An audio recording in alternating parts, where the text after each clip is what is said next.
Today, I'm going to show you how you can paint match or paint a bumper at your house. You know, why pay someone else to do it when you can look it up on YouTube?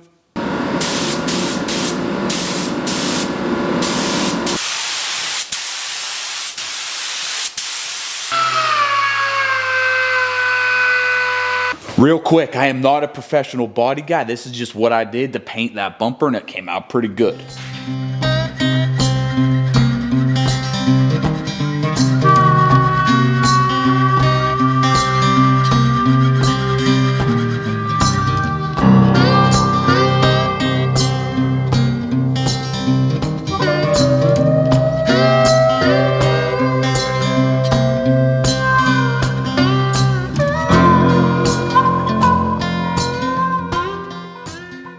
All right, what's up? Welcome to Top Garage. What you see in front of you, in front of me, in front of you, is this 2017 Ford F-250 bumper. So this is actually off of my personal truck, my F-250 Platinum. And if you see behind, there is a rusty old crud bumper back there that just looks bad. Has all kinds of issues. Rust, chips, dents, scratches, but mainly rust. So anyways, there's no way I could have left that on the truck. It looks terrible. And me being a DIY guy, that's what DIY was. I was excited to tackle painting a bumper because finding a painted bumper was too expensive. Why would you do that when you could do it this way and do it yourself? But guys, really quick, while I have you here, all of my diesel guys that follow the channel, Black Friday sales are live for some exclusive products. So hit the first link in the description, check out the website. The whole site's going to be live on Friday, Black Friday. It'll run till Monday, Cyber Monday, but check it out. Don't miss out on these sales. All right, so depending on what your situation is compared to mine, my bumper was bad. You know, it was painted already because the Platinums have painted to match bumpers, but the bumper was just destroyed from years of salt and road and stuff. It's just no bueno. All right, so if your bumper's bad or if you simply just want to do a paint match, like let's say you don't have painted bumpers and you're trying to do a paint match, which is very popular. Now, finding a painted already bumper is possible. They are out there. You can find them on eBay. You can find them through different body shops, whatever. You can find them.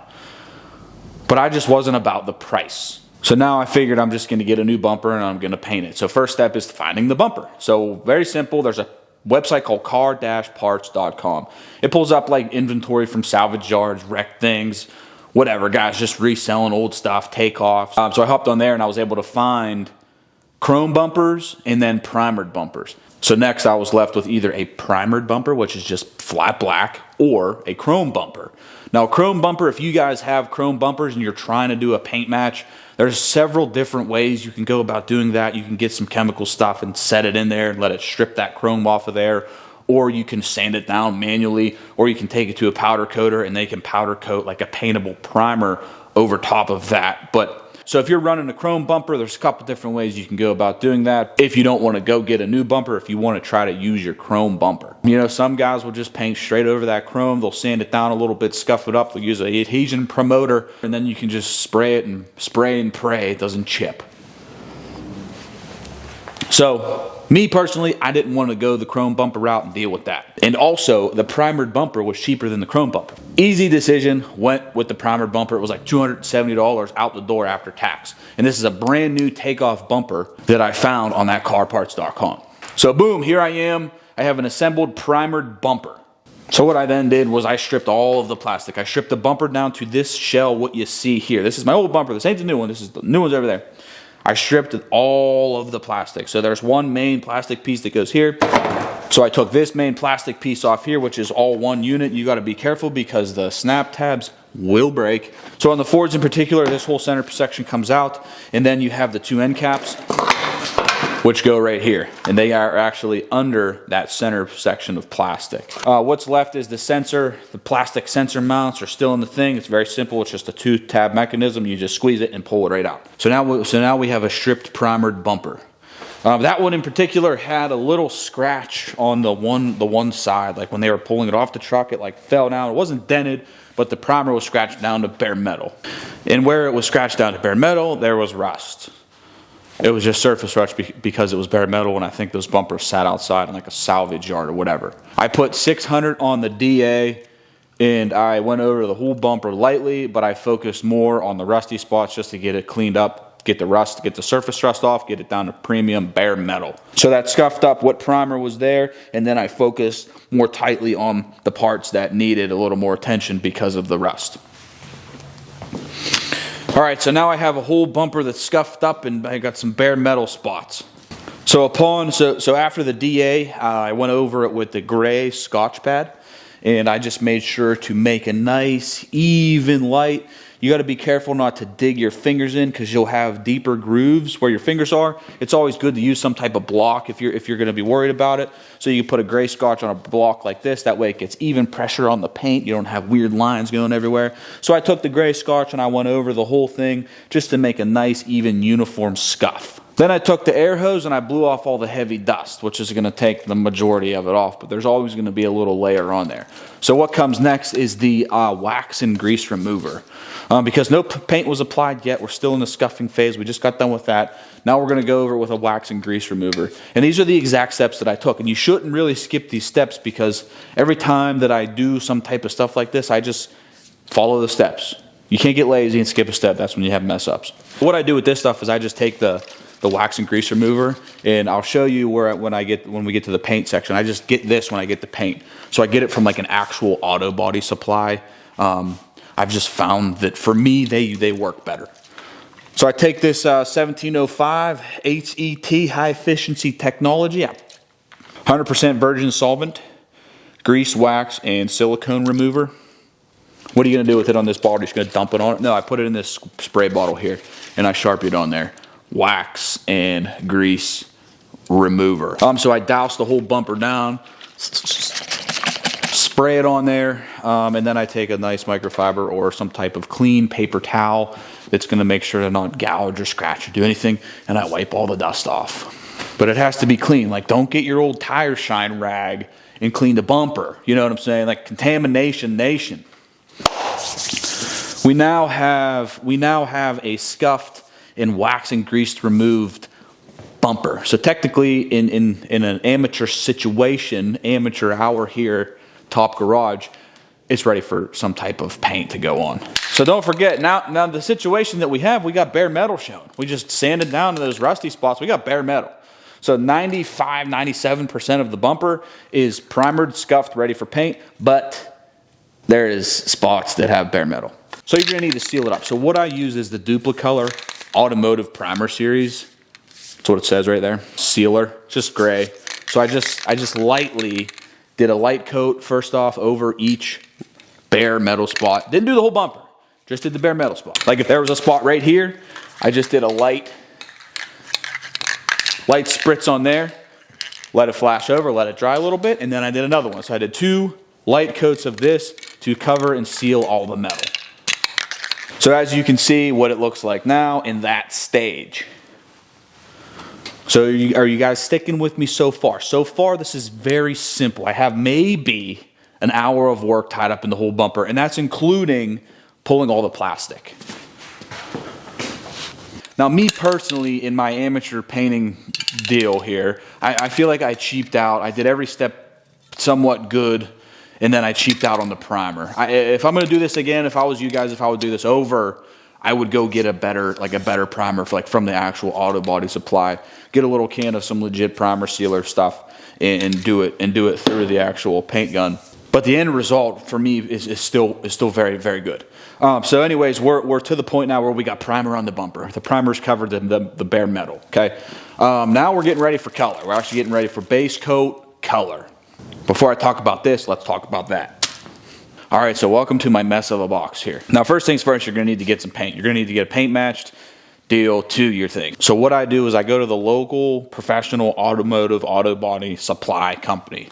They have a storefront deal where you can walk in, you get whatever you want, and I take them my paint code. Inside the door of your truck, inside the jam, you will find a VIN tag. 99.9% of the time, your paint code will be in there somewhere. I don't know what kind of vehicle you have. If it's not, you got a problem. Exterior EXT paint, G1. So I take that thing in there and I just hand it to the lady. I say, hey, I need some paint and I need it to match this paint code. Here's my paint code. She goes, oh, okay, your paint is G1. She goes, how much do you need? I said, I don't know, I'm painting a bumper. She goes, oh, okay, cool. You'll probably just need a little can like this, a little quart Is this a quart? This is 1 pint. Okay. So we got a pint of paint, 1 pint. This ain't your pint of milk like you're in grade school. This is a pint of fine automotive paint. So depending on your auto body supply, your paint supply store where you're operating, usually I get the mid-grade. I tell them I don't want the best, I don't want the worst, I want right in the middle. That has done me well. If you guys watch when we painted the single cabin here, the gray truck, that's what I use. I use the mid-grade, and they use PPG paint. It's their Omni system, and I use the mid-grade base, and I use the mid-grade clear. So mid-grade color, mid-grade clear. And it came out very well. So anyways, I was like, I'm just doing a bumper. I need a little bit. Just give me the base. Give me the lowest tier option you got. So this is a PPG Omni MBC, which is their low tier.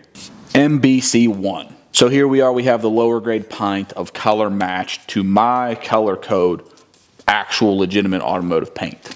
And the crazy thing is I have enough in here. There's still about maybe half-ish in here. And I could paint another bumper. So technically 1 pint, you'd get away with doing 2 bumpers. All right, so we're still at the paint store. We just got our color. Now you need to get some clear. So I'm like, I need clear stuff too, and I want to stay with the same deal. So what we used for the clear is the Omni MC260. They have a whole system that goes with each other, and it says right on the bottom, the first one is the MBC1. So this is the clear that goes with that deal.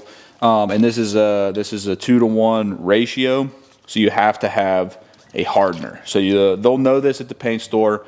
You just tell them, I need a clear coat, I need it for the bumper, I'm doing the same thing. I want some quality stuff, or I want the stuff that goes with the base coat, the color coat, and they'll give you your clear. It actually comes with 2 of these. So what I got was 1 quart and 2 of the hardeners. There you go. Clear coat done. Omni MC260. And it says right on it, 2-to-1 ratio. And before you leave the paint store, you have to make sure, I'm sure they'll ask you there. See, our place is really good. The lady who works there is freaking killer. She really helps you out. She'll go through everything with what you need. You need a reducer for your color coat. So with us here, in the temperature is like in between 70 and 80 normally. Inside the shop here is where I normally try to keep it. So we got a slow reducer, and this is just their house brand API slow reducer, and it works very good. It hasn't let us down. I actually got this whenever we painted the single cab, so I had some left over. So usually you can get a can of this stuff and it'll last you a good while, especially if you're just painting little things here and there. So you got your color coat, you got your clear coat, and you got your reducer. And before you leave, you got to get a mixing cup so you can mix all your ratios out together, and filters, paint sticks, and I always grab 1 gray scuff. So this is a gray Scotch-Brite. And normally the filters and paint sticks are free. Like look, they gave me a whole stack of filters here. These are just the paper filters with a little screen in there, and then paint sticks to stir up your paint. And if you forget to get the spec sheet of the paint, you can just go on Google and type it in. So what I did was I went on Google and I typed in PPG MBC1 ratios, and usually the spec sheet will come up. I'll put it right here. You guys can see it's super easy to find, and it tells you your mixing ratios, your flash times. It tells you all the specs and recommendations for that paint, which is super helpful. Normally, if you follow the specs and the directions, you can get away with a pretty solid job. All right, so far that's where we're at. We're ready for base coat, for color coat on the bumper. We got it primed, we got it cleaned, everything's ready to go. So now in this step, what I do is I don't wax and grease remove it again because we already did that previously before we did the primer. So now all I do is I take a tack cloth, go over the bumper. Very simple. Make sure there's nothing on it. Make sure it's clean. We're ready to mix some paint. All right, so we got our paint mixture deal. So we take our mixing cup, and there's the mixing cups that you can get from really wherever. They have them at Home Depot, whatever. You need a mixing cup with your ratios on it. So normally this is a 1-to-1 ratio. So it says right here on the side, 1-to-1, and then you fill it up to however much you want. So if you want to go to 4, you fill up the first half with 4, and then the second half with 4. So that gives you trace that all the way over to the side, you can get 400 milliliters. So you put in your paint, and then you put in your reducer. and you stir it up. Very, very simple. Now, I wanted this video to be as clear cut as possible. I don't want to leave anything, to the imagination, because it's really that easy. Now, the paint sprayer that I used is the Iwata Kiwami 4. Now, this baby is an entry-level sprayer, but it works freaking good. I've used the $15 Purple Harbor Freight sprayer, and that works just as fine also. You can get a great result with that. But me personally, this is what I used. I think the thing's about $200, $220, whatever. I'll have all this stuff, whatever purchasable, linked to Amazon below, just so it's very simple for you guys. So now we know what sprayer we use, we got to check out the air situation. So me and my compressor situation is, last time we elected to do some DIY painting in the facility here. I just said, screw it, let's go get like a bigger compressor so we're not dealing with any type of situation. Now, this is a very home job, amateur hour situation. So this, I'm just being raw here and showing you guys what I'm working with. So I went to Harbor Freight, got the old DeWalt, okay? Made in America, and we hooked up some PEX line. I went to Lowe's, got some PEX, and just ran it like you see it. So we got a water drain coming out immediately, and then it runs. And I was going to do some nice type of loops. Haven't done that yet. So you can just see it there. Coming over to where it comes into here, we attached these 2x4s to the wall, and we did some type of little Harbor Freight deal, which we got some black like iron screw pipe and screwed together a couple fittings, put it on the wall. So that's your first filtration system, and then the regulator, which the regulator is blown out, it leaks. So it's just kind of doing whatever it's doing. And right now it's cool. There should be nothing in here, but... And then you have the beads. As you can see, my beads, these beads are supposed to be purple. These are not purple anymore. These are bad. But I painted the bumper with it like that. That's just a water drain with a valve, and then we have another fitting there. We go there so we can run another air line down, have more hookups down there, whatever. And then it goes into the airline fitting there, hooks to the airline, and then the airline's just wherever, runs down there. I am running the high flow fittings. I think these are from Harbor Freight too. So one on the airline and one on the sprayer.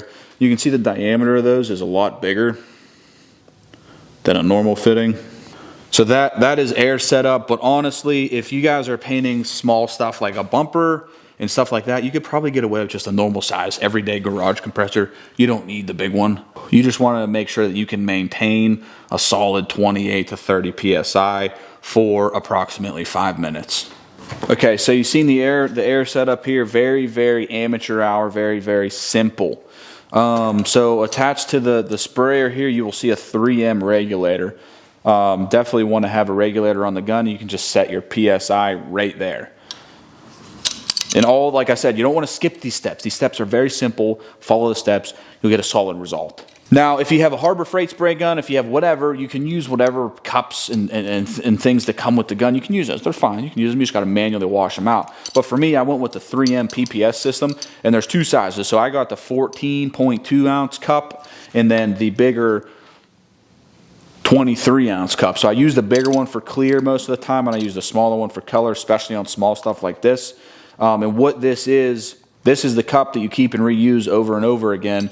What you get with this is liners. So a little liner will go in there and a cap. So the cap and the liners are disposable. Once you use those with the paint and with clear, whatever, you just get rid of that whole liner and cap. You save the cup, and then next time you go to paint, new liner, new cup. It comes in like a pack of whatever. You get them right on Amazon.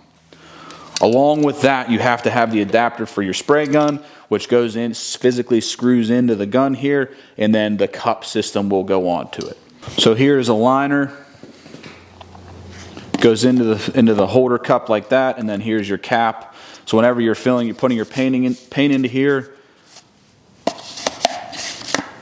It's as simple as that. And anytime you pour paint into anything, just use a new filter. They're free, they're disposable. Use a new filter. Always filter the paint. So when the paint goes into the mixing cup, filter. When the reducer goes into the mixing cup, filter. Whenever the mixed paint goes into here, filter. Pour it in, cap goes on, and you're ready to put it on.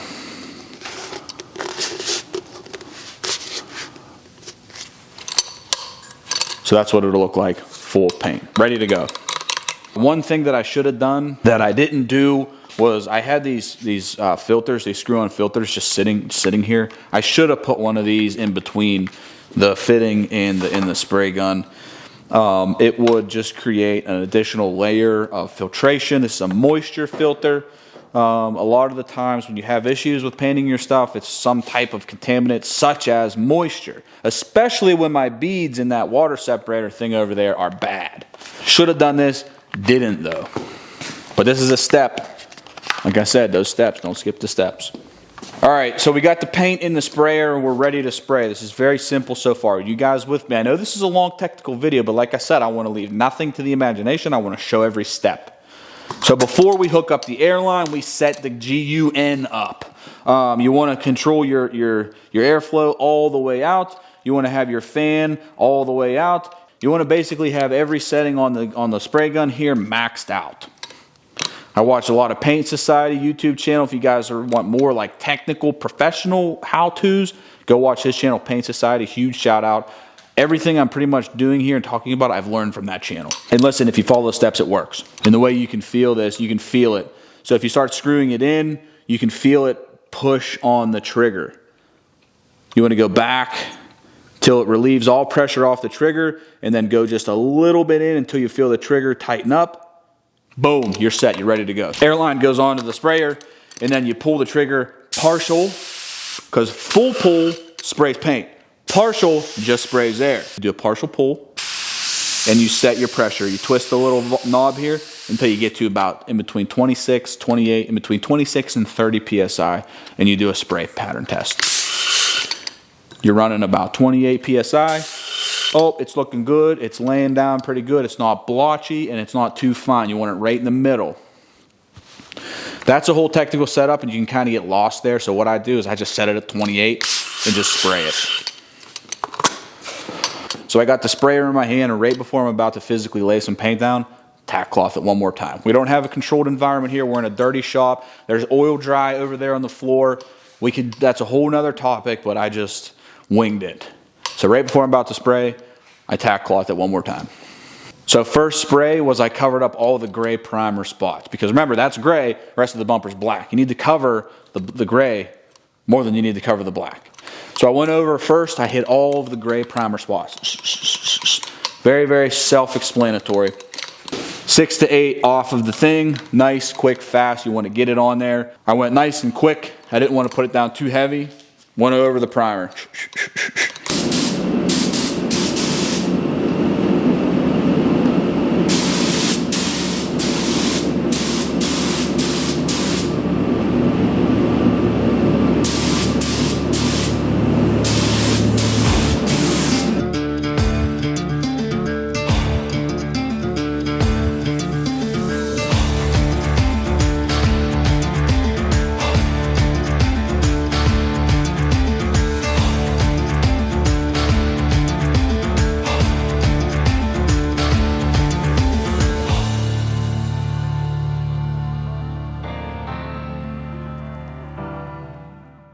Let that dry, which is they call a flash. You want to let it dry off, flash off.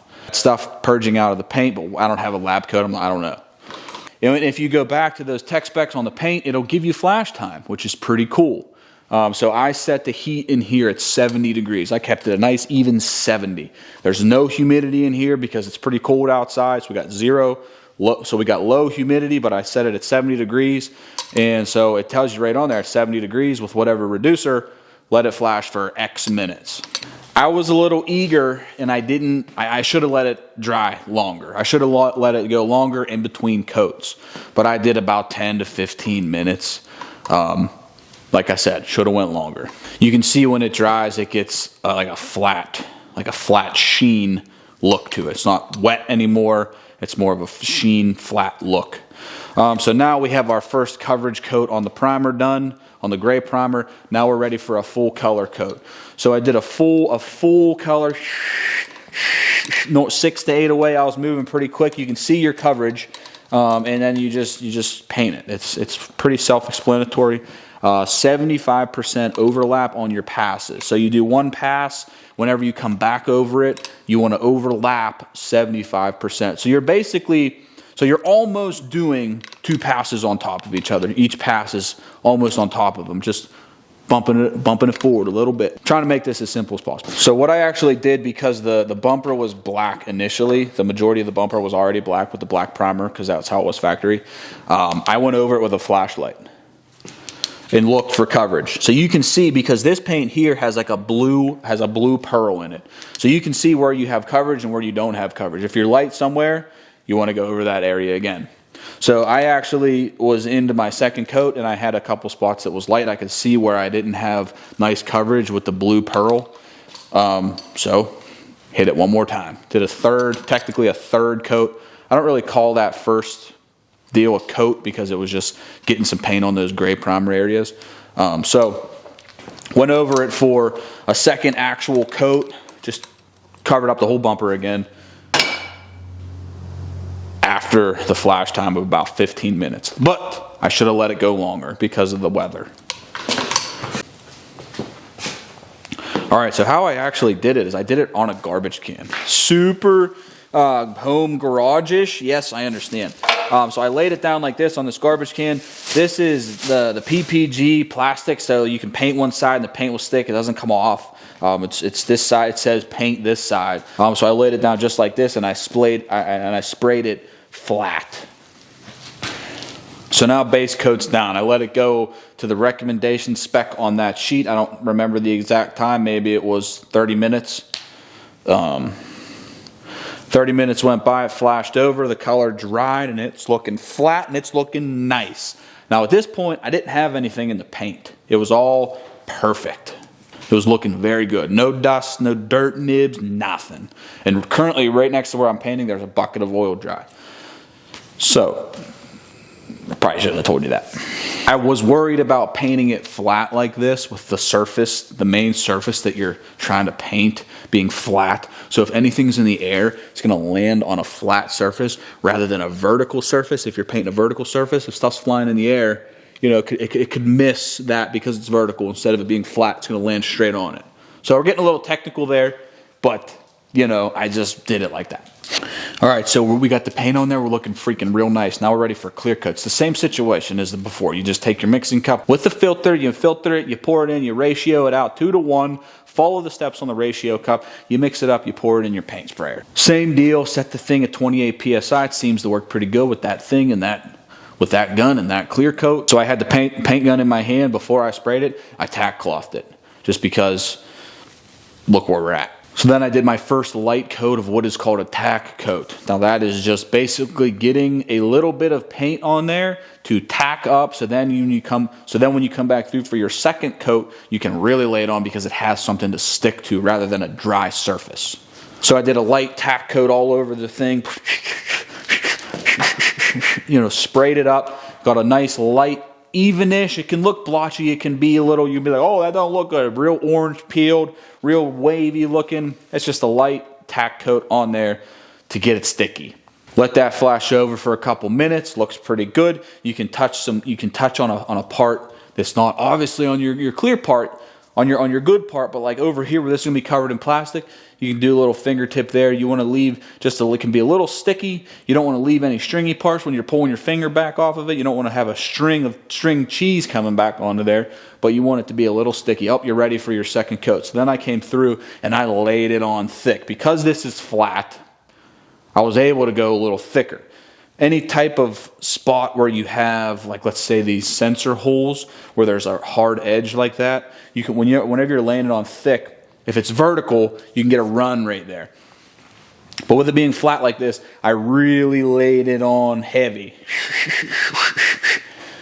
And it was looking good. Everything was looking perfect. And then I got in the light and I said, oh my God, we got a lot of dirt in there. So I think laying it flat like that got me because I had a lot of dirt on the bumper in the clear coat. A lot of little particles. And I had a handful of fish eyes. Now, fisheyes can come from a couple different things. What they are mainly is they're just little mini craters, little mini divots, little bowls looking like in the paint. Like you'll get to a point and there'll be a little bowl, little divot. So I had lots of dirt and a handful of fisheyes. So I'm like, crap. So at this point, I'm like, yeah, I put the clear on pretty heavy. You know, we can maybe sand those out. Or I could do another coat of clear and be even thicker and then really, really sand it. But so I just decided to leave it as is with that second coat, second heavy coat. I just left that. But I think that my fish eyes came from either contaminated air without running a filter on the spray gun, or with those beads being bad, or I didn't let it flash off long enough in between coats. So anyways, I let it dry overnight, came back the next day. Yeah, other than dirt and fish eyes, it looks great. So technically, if this was a perfect job, if we were in a paint booth or something, we would be done. We would be ready to assemble the plastic and the body harness, the electrical bumper harness, and we would be ready to put it on the truck. But with how it looks, it created another step of work. So I was debating on sanding it down, redoing it, but I treated it in the situation as if I was trying to save it and keep it as is. So I put 1200 on the DA here, with the foam pad, the foam backing pad, so it's pretty soft. I put 1200 on there, and I went over the thing really lightly. Now this took away all of the dirt specks. So we are looking pretty good, but there's still those handful of fisheyes. So I focused on the fisheye spot really lightly, just a little bit, because they weren't super deep, but they were there. And surprisingly enough, I was actually able to perfect the bumper with very, very minimal, borderline, you can't even tell, defects. Good enough for me to not do it again. Now the paint is soft. It was just painted the day before. So what I did was I took water, because you could really tear up some paint with some type of solvent, a wax and grease remover, anything like that. I took water on a towel, on a clean microfiber towel, and I sprayed the towel down with water, and I removed all the dust. I kind of got it somewhat clean enough where I could see without destroying it, and it was looking pretty good. So it was 1200 sanded, smooth and flat. Everything was looking nice. So now we were ready for a cut and buff situation. So we did the sand, not wet or anything, just straight on here to dry. And then I did the old buff and polish. So step one, I went on the big polisher, the big DA polisher. This is a Bauer. This is a Harbor Freight unit here. Super cheap. And I did it with a Rupes wool pad. I'll put a picture here. I actually took them home to clean them and wash them. So I did a Rupes wool pad on here with Meguiar's M105. Now, whenever you're doing this, you have to be able to use a polish or a compound or whatever that's body shop safe, body shop approved, whatever they call it, because you can't seal the paint off. Because the paint's still in its drying and flashing stage. It takes, like a month or whatever. So you don't want to seal the paint. Meguiar's M105 is body shop approved. There's no type of stuff in here that is going to seal the paint. So M105 with the big polisher on a Rupes wool, yellow. So after a pass of that, the bumper was looking pretty good. It took out all the 1200 grit sand marks, the swirls, everything. There was no dirt specks, and there was barely a fisheye left. So I said, oh, we can save it. So I did a little test spot with the polisher just to be sure before I went over the whole bumper. And I'm like, nice. So we're looking good. So I finished buffing it out with that setup with the 105 and the Rupes wool. Looked at it with the light, and it was looking pretty good. It was just looking like it was buffed. It was looking cloudy. It was looking like it needed polished. So I said, oh, we're saving it today, brother. We got this. So next step, the Griot's the little, what is this, 2-inch, 3-inch? I don't know. Whatever the little one is here, with a Rupes yellow fine pad. This isn't it. This is an old one. So Rupes fine polishing yellow pad on the 3-inch Griot's little thing here. Also, this is a pretty cheap setup here. And what we used on there was the Sonax Perfect Finish 4:6 cut gloss ratio. So one round of that over the whole bumper, and it gave us a darn near perfect finish. So what I did notice after the polish stage, I was just super careful not to, remove material, because with it being sanded, and then with the cut, and then with the polish, you know, you're definitely removing some clear coat. I do think there is enough left on there to not have any issues, but I didn't go crazy in the polish stage. I just polished it up enough to remove any of the cloudiness from the buff, and we're ready to go. Whenever I was removing the residue left over from this, I noticed with the towel how soft the paint was. You can literally take a brand new super soft microfiber, and whenever you're removing this residue, you could scratch the paint. Look, that's how soft it was. So I was just going over it super, super light and easy, basically with just the weight of the towel to remove the residue, and we're done. We're ready to go. Now, I'm not going to seal it. Like I said, I'm not going to put any type of sealant on there. You got to let the paint dry for the next, I don't know, 30 days, whatever. And now you have a paint matched bumper.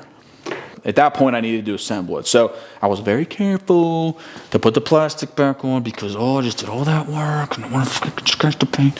So reassembled the bumper, put the sensors in very carefully, put the plastic on very carefully, and then the bumper harness went back in. I transferred over the LED lights from the old bumper to the new bumper because these ones were regular bulbs and Platinum has LEDs. Put in the trailer, plug-in deal, and we're ready for installation on the truck. So we'll take a look at this and I'll try to show you where the fish eyes are. There's a little bit of dust on it right now, like that right there, that's just dust. Let's see, so right here you can kind of see one of the fish eyes. So right there is one, and then there's one like this exact kind of deal on that side. So 1 and 1, that's the only two that's really visible, but there's no, that's just buffing compound right there, so don't worry about that. But there's no dirt. Look in this light here. There's no dirt. There's nothing. It's super clean, super flat. And there's still a little bit of an orange peel deal, so it's going to match the rest of the paint on the truck. Like it's not like a super flat like show situation. But if you look at it with a flashlight, it's doing that LED thing. You can see the blue pearl that the Platinum has. There we go. Look at that. That's the blue pearl that the Platinum has in the paint. And it looks super good. So that's what I did with that flashlight to check color coverage. Before I was finished with color, I made sure that it was completely covered with that. And there you go. We have a perfectly paint matched bumper ready to go on the truck. I freaking just showed you every step. All right, guys. So I got the invoice here from the paint supply store. We're going to talk about costs. So the base coat was $42. The clear was $37. The hardener was $63. The gray scotch was $2.76, and the mixing cup was 70 cents. So paint materials, what we have wrapped up in this deal here, is $147. We got $275 on the bumper. So grand total for a paint match, new bumper, not using yours, going to get a new one. Grand total, we're into it $422 because I have all the other stuff. I have the buffing compound, I have the polish compound, I had the reducer.